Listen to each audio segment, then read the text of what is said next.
May is the month to be on the move. As Mobility Month kicks off, we're reminded of just how dangerous some of our streets and highways are, particularly for pedestrians and cyclists.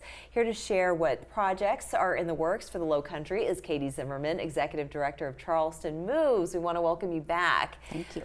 Gosh, just in the last several weeks, I have been hearing one incident after another of either a pedestrian or a cyclist being killed by a car.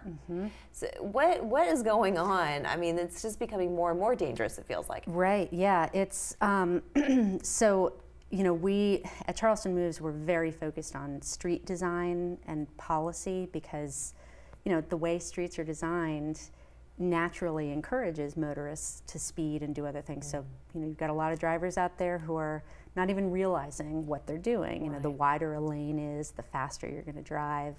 So I think design plays a huge role in the increase in incidents. And it's one of those things where when you look at over the weekend where we had incidents, just this past weekend, West Ashley, North Charleston, downtown, these are all areas where we've been advocating for safety improvements for years. And it takes, it shouldn't continue to be a fight, but Why it is. is it? Why is it a fight? Why is the can constantly being kicked down the road? Why is this always being delayed or one hurdle after another? It's almost like project by project, it's a new thing that we have to figure out. So sometimes it's nearby property owners. They don't like the changes that are proposed, so they oppose them. That was the case with the West Ashley incident. You've got on Rivers Avenue improvements that are coming with the Lowcountry Rapid Transit project, but federal dollars, big project, it takes a very long time to get this stuff going.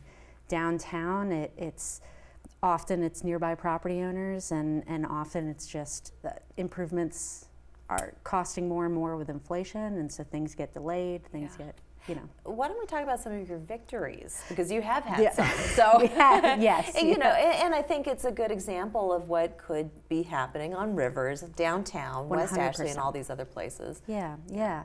We've had some really great, really big wins.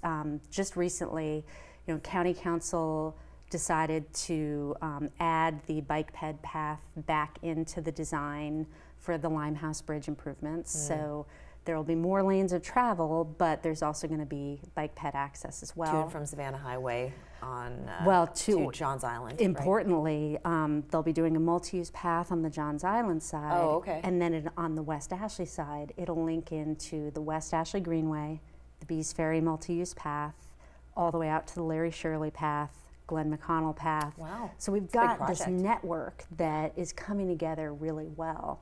And the reason why these types of wins are so important is that network, right? So you're getting that safe space, but you're also encouraging more people to be out biking or walking.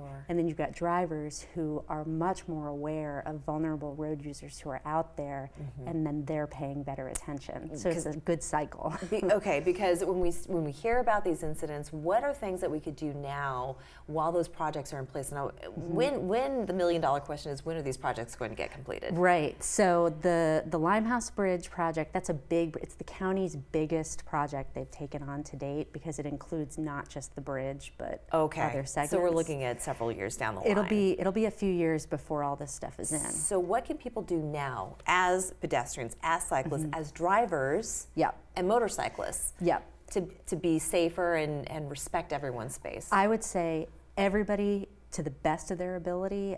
Again, I know design absolutely plays a role in this, but focus and slow down, because we know from the numbers, from the incidents, the faster a motorist is driving, if they hit somebody, the more likely that is to be a fatality. So not saying we want people to be hit and injured, but you're more likely to survive the hit if the motorist is driving slower. And going the speed limit, the designated speed limit, right? And here's hoping lower than that. You know. Okay, all right. Why is this such a passion for you? Well, I have not driven a car in, I think it's now been 20 years. Wow. How do you manage? You Ubered here today. I did. I Ubered to the station today. My biggest mode of transportation is biking, Okay. but I'll walk to where I need to go. I'll take the bus. Just like the wind in your hair, and Right. when on rainy days, I guess those are the Uber days, right? Nope, that's usually a bike day. Is it? Oh Yeah. goodness. Okay. So this is part of your DNA now. Yes, and it frankly, I mean, we know again from planning efforts, from the numbers, if you look at like Plan West Ashley, you had 70% of citizen respondents saying, give me another way to get around. Make it safe, and I will leave my car at home for certain trips. Well, we're not keeping up with infrastructure the way we're keeping up with building new developments and things Right, like that. yeah. With just a few seconds left, you do have we're celebrating Mobility We Month. are, yes. So you've got a few events coming up. So where can people go to find out where those events are taking If place? they go to charlestonmoves.org, pop up with our Mobility Month schedule will pop up, takes them to get all the details about events. It's also our 20th anniversary as a That's nonprofit, right. so Congratulations. we would love for people to donate if they are so inclined. But this week we'll be riding on the peninsula with a police escort, but also over the existing Ashley River bridges, so people can get a nice view of the Ashley River Bridge under construction. Fantastic. All right, you've got events all throughout the month of May, We do, so yes. there's plenty of opportunities there. Yep. Thank you so much, Katie. Great to see you Thank you. again. You Thanks for too. the work that you do. We'll be back after this.